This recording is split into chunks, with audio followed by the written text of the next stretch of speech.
जगति जगति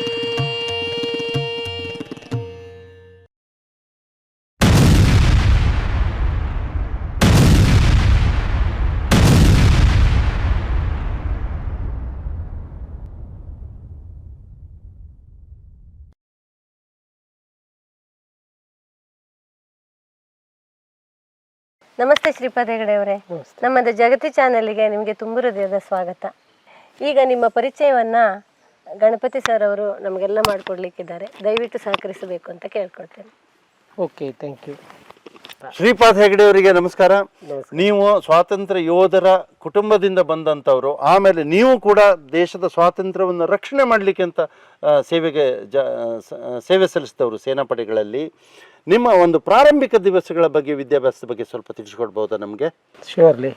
ನಾನು ಬುಗುಡಿ ಮನೆ ಕುಟುಂಬದವನು. ಅಗಸಾಲ್ಬೊಮ್ಮನಹಳ್ಳಿ ಶಾಲೆಗೆ 1ರಿಂದ 7ನೇ ಕ್ಲಾಸ್ವರೆಗೆ ಅಲ್ಲಿ ಸ್ಟಡಿ ಮಾಡಿದೆ. ಆನಂತರ ಹೈಸ್ಕೂಲಿಗೆ ಬೈರುಂಬೆ ಮತ್ತು ಮಂಚಿಕೆರೆ ಹೈಸ್ಕೂಲಲ್ಲಿ ಸ್ಟಡಿ ಮಾಡಿದ್ದೀನಿ. ಆನಂತರ MES PU ಕಾಲೇಜ್ನಲ್ಲಿ ಸೈನ್ಸನ್ನು PUC ಮಾಡಿದೆ. ಮಾಡಿದ ನಂತರ ನಾನು ಏರ್ಫೋರ್ಸಿಗೆ ಜಾಯ್ನ್ ಆಗಿದ್ದೇನೆ. ಏರ್ಫೋರ್ಸಲ್ಲಿ ಮೊದಲು ಟ್ರೈನಿಂಗ್ ಸಾಂಬ್ರಾದಲ್ಲಿ, ಆನಂತರ ದಿಲ್ಲಿಗೆ ವರ್ಗಾಯಿತು. ಮುಂದಿನ ಇದನ್ನು ಆಮೇಲೆ ಹೇಳ್ತೇನೆ. ನೀವು ದೇಶದ ಉದ್ದಗಲದಲ್ಲಿ ಸೇವೆ ಸಲ್ಲಿಸಿದವರು. ಹೌದು. ಯಾವ್ಯಾವ ಭಾರತೀಯ ನೆಲೆಗಳಲ್ಲಿ ನೀವು ಸೇವೆ ಮಾಡಿದ್ದೀರಿ ಅಂತ ಸ್ವಲ್ಪ ವಿವರಣೆ ಕೊಡ್ಬೋದಾ? ಹಾಂ, ಮೊದಲನೇದಾಗಿ ನಾನು ಏರ್ಫೋರ್ಸಿಗೆ ಜಾಯ್ನ್ ಆದಾಗ ಟ್ರೈನಿಂಗ್ ಅಂತ ಸಾಂಬ್ರಾದಲ್ಲಿ 1 ವರ್ಷ ಟ್ರೈನಿಂಗ್ ಆಯಿತು.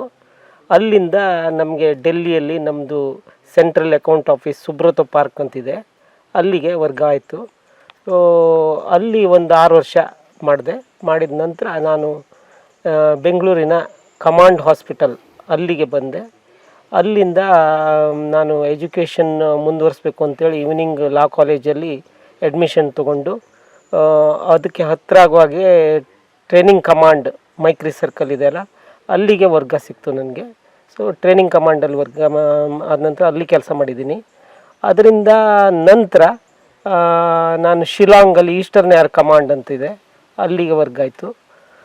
ಅಲ್ಲಿನೂ ಸರ್ವ್ ಮಾಡಿದ ನಂತರ ಮತ್ತೆ ವಾಪಸ್ ಡೆಲ್ಲಿ ಸುಬ್ರತ ಪಾರ್ಕಿಗೆ ಸೆಂಟ್ರಲ್ ಅಕೌಂಟ್ಸಿಗೆ ಬಂದೆ. ಅಲ್ಲಿಂದ ನಾಸಿಕ್ ದೇವಲಾಲಿ ಅಂತಿದೆ, ಅದು ನಮ್ಮ ಏರ್ಫೋರ್ಸಿನ ಏರ್ಕ್ರಾಫ್ಟ್ ಸ್ಪೇರ್ ಪಾರ್ಟ್ಸ್ ಡಿಪೋ, ಅಲ್ಲಿದ್ದೆ. ಅಲ್ಲಿಂದ ಲಾಸ್ಟ್ ಫೈನಲಲ್ಲಿ ಬಾಂಬೆ ಕಾಟನ್ ಗ್ರೀನ್ನಲ್ಲಿ ನಾನು ಸರ್ವ್ ಮಾಡಿ ರಿಟೈರ್ ಆಗಿದ್ದೀನಿ. 20 ವರ್ಷ ಮಾಡಿದ್ದೀನಿ. ವಾಯುಸೇನೆಯಲ್ಲಿ ಕಂಪ್ಯೂಟರೈಸೇಷನ್ ಆಗುವಾಗ ಅದು ಆಪರೇಷನ್ಸ್ ಮತ್ತು ಲಾಜಿಸ್ಟಿಕ್ಸ್ ಎರಡರಲ್ಲೂ ಕೂಡ ಕಂಪ್ಯೂಟರೈಸೇಷನ್ನು ಏಕಕಾಲಕ್ಕೆ ನಡೀತಾ ಇರುವಾಗ ಒಂದು ಮಹತ್ವದ ಪಾತ್ರದಲ್ಲಿ ನೀವಿದ್ರಿ EDP ತಂಡದಲ್ಲಿ. ಅದ್ರ ಬಗ್ಗೆ ಸ್ವಲ್ಪ ಹೇಳ್ತೀರಾ? ಹೌದು. ನಾನು 1985ದಲ್ಲಿ ಏರ್ಫೋರ್ಸಿನ ಸೆಂಟ್ರಲ್ ಅಕೌಂಟ್ಸ್ ಸುಬ್ರತ್ ಪಾರ್ಕಲ್ಲಿದ್ದೆಲ್ಲ, ಆ ಟೈಮ್ನಲ್ಲಿ ಕಂಪ್ಯೂಟರೈಸೇಷನ್ ಜೋರಾಗಿ ಪ್ರಾರಂಭ ಆಯಿತು. ಅದರೊಳಗಡೆಗೆ ಆ ಕೋರ್ ಟೀಮ್ನೊಳಗೆ ನಾನು ಕೂಡ ಸೇರಿಕೊಂಡೆ, ಅಥವಾ ನನ್ನ ಸಿಲೆಕ್ಷನ್ ಆಯಿತು. ಅಲ್ಲಿಂದ ನಾನು ಕಂಟಿನ್ಯೂಯಸ್ ಆಗಿ ಬೇರೆ ಬೇರೆ ವಿಭಾಗಗಳಲ್ಲಿ, ಬೇರೆ ಬೇರೆ ಸ್ಟೇಷನ್ಗಳಲ್ಲಿ ಕಂಪ್ಯೂಟರೈಸೇಷನ್ EDP ಡ್ಯೂಟೀಸ್ ಮೇಲೇ ಕೆಲಸ ಮಾಡಿದ್ದೀನಿ. ಅದರಿಂದ ನನಗೆ ಒಂದು ಹೆಮ್ಮೆ ಇದೆ. ಅಂದರೆ ಏರ್ಫೋರ್ಸಿನ ಸೆಂಟ್ರಲ್ ಅಕೌಂಟ್ಸ್ ಅಂದರೆ ಇಡೀ ದೇಶದ ಏನು ಏರ್ಫೋರ್ಸಿನ ಸೈನಿಕರು, ಆಫೀಸರ್ಸು ಎಲ್ಲರೂ ಇದ್ದಾರೆ, ಅವರಿಗೆ ಮಂತ್ಲಿ ಸ್ಯಾಲ್ರಿ ಸ್ಲಿಪ್ಪನ್ನು 25th ಒಳಗಡೆಗೆ ಅವರಿಗೆ ಈಚ್ ಇಂಡಿವಿಜುವಲ್ಗೆ ತಲುಪುವಾಗ ಮಾಡ್ತಿದ್ವಿ. ಕನ್ಯಾಕುಮಾರಿಯಿಂದ ಕಾಶ್ಮೀರ, ಅಂಡಮಾನ್ ಎಲ್ಲ ಕಡೆಗೂ ಕೂಡ ಅಂಥ ಒಂದು ಸ್ಪೆಷಲೈಸ್ ಟೀಮ್ನಲ್ಲಿ ನಾನಿದ್ದೆ. ಆ ಒಂದು ಹೆಮ್ಮೆ ನನಗಿದೆ. ಆಸಾಂನ ಬೋಡೋಲ್ಯಾಂಡ್ ಚಳವಳಿ ನಡೀತಾ ಇರುವಾಗ ಒಂದು ಅತ್ಯಂತ ಆಕಸ್ಮಿಕ ಘಟನೆ ನಿಮ್ಮ ಜೀವನದಲ್ಲಿ ನಡೀತು. ಅದ್ರ ಬಗ್ಗೆ ತಿಳ್ಕೊಳ್ಬೇಕು ಅಂತ ನಮ್ಮ ವೀಕ್ಷಕರಿಗೆ ಕುತೂಹಲ ಇದೆ. ಈಗ ಆ್ಯಕ್ಚುಲಿ ಆಸಾಮ್ದಲ್ಲಿ 1989 ಟೈಮಲ್ಲಿ ತುಂಬ ಜೋರಾಗಿ ಬೋಡೋಲ್ಯಾಂಡ್ ಚಳವಳಿ ಅಂತ ನಡೀತಾ ಇತ್ತು. ನಾನು ಒಬ್ಬ ನಮ್ಮ ಫ್ರೆಂಡ್, ನಮ್ಮ ಸಿಸ್ಟರ್ ಮದುವೆಗೆ ಅಂತ ಹೊರಟನು. ಗೌಹಾಟಿಯಿಂದ ರಾಂಗ್ ಬಸ್ಸನ್ನು ಹಿಡಿದು ಹೋಗ್ಬಿಟ್ಟೆ. ಹೋದ ನಂತರ ಲಾಸ್ಟ್ ಸ್ಟಾಪಲ್ಲಿ ಇಳಿಸಿದವರು ನಾನು ಆವಾಗ ಅವರಿಗೆ ಮದುವೆ ಪತ್ರವನ್ನು ತೋರಿಸಿದೆ, ಇಲ್ಲಿ ಹೋಗಬೇಕು ನಾನು ಅಂತ. ಆ ಡ್ರೈವರ್ ಕಂಡಕ್ಟ್ರು ಹೆದರ್ಬಿಟ್ರು. ಅರೇ ಇದಲ್ಲ, ಇಲ್ಲಲ್ಲ, ಅದು ಬೇರೆ ನೌಗಾವು, ನೀವು ಅಲ್ಲಿ ಹೋಗಬೇಕಿತ್ತು ಅಂತ ಹೇಳಿದ್ರು. ಆವಾಗ ಅಲ್ಲಿ ಏನೂ ಫೆಸಿಲಿಟಿ ಇರಲಿಲ್ಲ ವಾಪಸ್ ಹೋಗ್ಲಿಕ್ಕೆ ಕೂಡ. ಗೌಹಾಟಿಯಿಂದ ಒಂದು 3 ತಾಸು ಜರ್ನಿ. ಸೊ ಈಗೇನು ಮಾಡೋದು ಅಂತ ನಾನು ನಿಮ್ಮ ಜೊತೆಗೆ ಬರ್ತೀನಿ ಅಂದೆ ಅವರ ಡ್ರೈವರ್ ಕಂಡಕ್ಟ್ರಿಗೆ.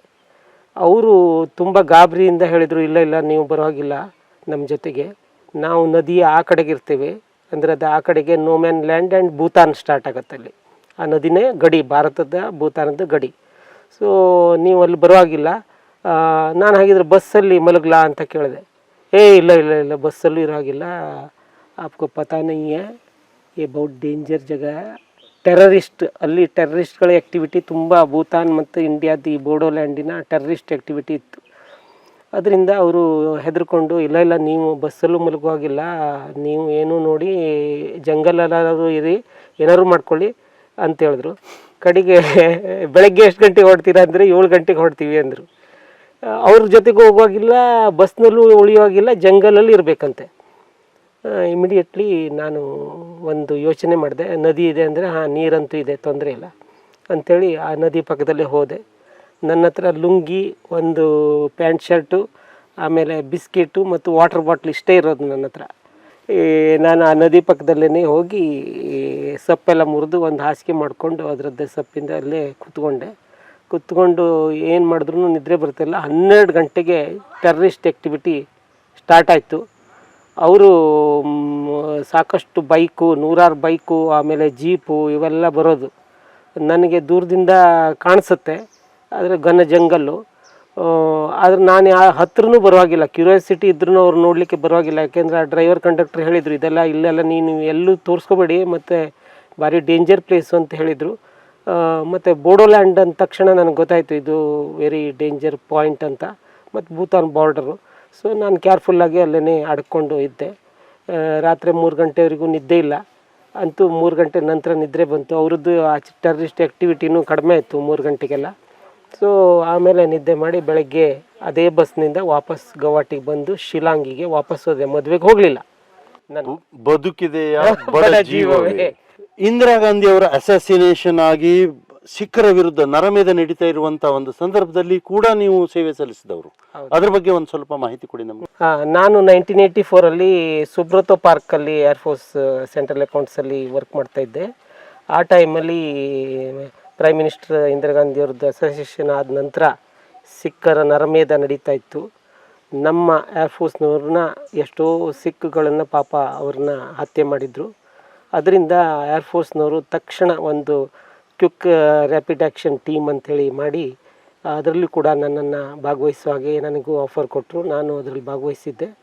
ಓಪನ್ ಜೀಪಲ್ಲಿ ನಾವು ರೆಸ್ಕ್ಯೂ ಟೀಮ್ ಹೋಗ್ತಿದ್ವಿ ಸರ್ದಾರ್ಜಿಗಳ ಮನೆಗಳಿಗೆ, ಏರ್ಫೋರ್ಸಿಗೆ ಸಂಬಂಧಿಸಿದವ್ರನ್ನ, ಅವ್ರ ಫ್ಯಾಮಿಲಿ ಅವ್ರನ್ನೆಲ್ಲ ರೆಸ್ಕ್ಯೂ ಮಾಡಿ ನಮ್ಮ ಏರ್ಫೋರ್ಸ್ ಸ್ಕೂಲಲ್ಲಿ ಅವರಿಗೆ ಶೆಲ್ಟರ್ ಕೊಟ್ಟಿದ್ವಿ. 1 ತಿಂಗಳವರೆಗೆ ಅವ್ರನ್ನ ಇಟ್ಕೊಂಡು ಅವರಿಗೆ ಸೇಫ್ ಗಾರ್ಡ್ ಮಾಡಿದ್ದೀವಿ. ನನ್ನ ಎದುರುಗಡೆನೇ ಎಷ್ಟೋ ಜನರ ಸರ್ದಾರ್ಜಿಗಳ ಹತ್ಯೆ ಆಗಿದೆ, ನಾನು ನೋಡಿದ್ದೀನಿ. ಮತ್ತು ಅವ್ರ ಹೆಣಗಳನ್ನು ಕೂಡ ಲಿಫ್ಟ್ ಮಾಡಿದ್ದೀನಿ, ಅವ್ರ ಫ್ಯಾಮಿಲಿಯನ್ನು ರೆಸ್ಕ್ಯೂ ಮಾಡಿದ್ದೀನಿ. ಅಂಥ ಒಂದು ಟೀಮಲ್ಲಿ ನಾನಿದ್ದೆ. ಅದು ನೆನೆಸ್ಕೊಂಡ್ರೆ ಈಗಲೂ ಭಾಳ ದುಃಖ ಆಗುತ್ತೆ. ಸಿರ್ಸಿಯಲ್ಲಿ ಮಾಜಿ ಸೈನಿಕರ ಸಂಘ ಅಸ್ತಿತ್ವಕ್ಕೆ ಬರಲಿಕ್ಕೆ, ಅದು ಚೆನ್ನಾಗಿ ನಡ್ಕೊಂಡು ಹೋಗಲಿಕ್ಕೆ ಕಾರಣರಾದವರಲ್ಲಿ ನೀವು ಕೂಡ ಒಬ್ಬರು, ಅದರ ಮಾಜಿ ಅಧ್ಯಕ್ಷರು. ಅದರ ಒಂದು ಎಕ್ಸ್ಪೀರಿಯನ್ಸ್ ಬಗ್ಗೆ ಸ್ವಲ್ಪ ಹೇಳ್ತೀರಾ? ನಾನು 2000ನೇ ಇಸ್ವಿಗೆ ಏರ್ಫೋರ್ಸಿಂದ ರಿಟೈರ್ ಆದ ನಂತರ ಇಲ್ಲಿ ಸಿರ್ಸಿಗೆ ಬಂದು ಸೆಟ್ಲ್ ಆದೆ. ಬಿಸ್ನೆಸ್ಸಲ್ಲಿದ್ದೆ. ಆ ಟೈಮಲ್ಲಿ ಜಿ ವಿ ಹೆಗಡೆಯವರು ಕೂಡ ತಮ್ಮದೇ ಆದ ಒಂದು ಬಿಸ್ನೆಸ್ಸನ್ನು, ಈ ಸೆಕ್ಯೂರಿಟಿ ಏಜೆನ್ಸಿಯನ್ನು ಮಾಡಿ ಆಫೀಸೆಲ್ಲ ಇತ್ತು. ಅದರಿಂದ ಅವ್ರನ್ನೆಲ್ಲ ಭೇಟಿ ಆಗ್ತಿದ್ವಿ. ನಾವು ಒಂದು 4-5 ಜನರು ಸೇರಿಕೊಂಡು ನಮ್ಮದು ಒಂದು ಸಂಘ ಮಾಡೋಣ, ನಾವು ನಮ್ಮ ಫೆಸಿಲಿಟೀಸ್ ಬಗ್ಗೆ ಕಾರವಾರಕ್ಕೆ ಹೋಗಬೇಕು, ಅದನ್ನೇನಾದರೂ ಇಲ್ಲಿ ತರಲಿಕ್ಕೆ ಆಗ್ತದೆ ನೋಡೋಣ, ಪ್ರಯತ್ನ ಮಾಡೋಣ ಅಂಥೇಳಿ ನಾವು ಒಂದಾಗಿ ಮುಂಡಗೋಡು, ನಮ್ಮ ಸ್ಟ್ರೆಂತ್ ಕಡಿಮೆ ಇರೋದ್ರಿಂದ ಮುಂಡಗೋಡು, ಯಲ್ಲಾಪುರ, ಸಿದ್ದಾಪುರ ಅವ್ರನ್ನೆಲ್ಲ ಸೇರಿಸ್ಕೊಂಡು ಒಂದು ಸಂಘ, ಮಾಜಿ ಸೈನಿಕರ ಸಂಘವನ್ನು ಕಟ್ಟಿ ಒಂದು 100 ಮೆಂಬರ್ಸ್ವರೆಗೂ ಮಾಡಿದ್ವಿ. ಆ ನಂತರ ನಾವು ಪ್ರಯತ್ನವೂ ಮಾಡಿದ್ವಿ, ನಮ್ಮ ಮೊಬೈಲ್ ಕ್ಯಾಂಟೀನನ್ನು ಕಾರವಾರದಿಂದ ಇಲ್ಲಿಗೆ ಫೆಸಿಲಿಟಿ ಬರಲಿ, ಮತ್ತು TSS ಆಸ್ಪತ್ರೆ ಎಂಪೆನಲ್ಡ್ ಆದರೆ ನಮಗೆಲ್ಲ ವೈದ್ಯಕೀಯ ಸೌಲಭ್ಯ ಸಿಗ್ತದೆ ಅಂಥೇಳಿ. ಆದರೆ ಅದೆಲ್ಲ ಸಕ್ಸಸ್ ಆಗಲಿಲ್ಲ. ಆಗತ್ತೆ, ಇವತ್ತಲ್ಲ ನಾಳೆ ನೀವು ಅದನ್ನ ಮಾಡಿ ತೋರಿಸ್ತೀರಿ ಅನ್ನುವಂಥದ್ದು ಆಶಯ ನಮಗಿದೆ. Thank you. ಅದ್ರ ಜೊತೆಗೆ ನಾನು ಇದರ ಪದಾಧಿಕಾರಿಯಾಗಿ ಸಂಘದಿಂದ ಕಳೆದ 25 ವರ್ಷದಿಂದನೂ ಸಂಘದ ಪದಾಧಿಕಾರಿಯಾಗಿ ಅಧ್ಯಕ್ಷ ಕೂಡ ಆಗಿದ್ದೀನಿ. 2-3 ಟೈಮ್ ಅಧ್ಯಕ್ಷ ಆಗಿದ್ದೀನಿ. ಈ ಸಂಘವನ್ನು ಚೆನ್ನಾಗಿ ನಡೆಸ್ತಾ ಇದ್ದೇವೆ. ಶ್ರೀಪಾದ ಹೆಗಡೆ ಅವರೇ, ಇಲ್ಲಿಯವರೆಗೆ ನಿಮ್ಮ ಜೀವನದ ಹಲವಾರು ಘಟನೆಗಳನ್ನು ಹೇಳ್ಕೊಂಡಿದ್ದೀರಾ. ಅವೆಲ್ಲ ಘಟನೆಗಳು ಮುಂದಿನ ಪೀಳಿಗೆ ಮಾದರಿಯಾಗುವಂಥದ್ದೇ. ನಿಮಗೆ ನಮ್ಮ ಜಗತಿ ಚಾನಲ್ ಪರವಾಗಿ ತುಂಬ ಹೃದಯದ ಧನ್ಯವಾದಗಳು. ಮತ್ತು ಇದು ನಮ್ಮದೊಂದು ಟ್ರಸ್ಟ್ ಇದೆ. ಟ್ರಸ್ಟಿಂದ ಹಲವಾರು ಸಾಮಾಜಿಕ ಸೇವೆಗಳನ್ನು ಮಾಡ್ತಾ ಇದ್ದೇವೆ. ಮುಂದೆ ಕೂಡ ನಿಮ್ಮ ಸಹಕಾರ ನಮಗೆ ಬೇಕು, ಆಶೀರ್ವಾದ ನಮಗೆ ಬೇಕು. ಅದರೊಂದಿಗೆ ನಾನೇ ಬರೆದ ಪುಸ್ತಕವನ್ನು ನಿಮಗೆ ಥ್ಯಾಂಕ್ ಯು. ಸಿಂಧುವಿನೊಳಗೊಂದು ಬಿಂದು. ಜೈ ಹಿಂದ್. ಜೈ ಹಿಂದ್. ಜಗತಿ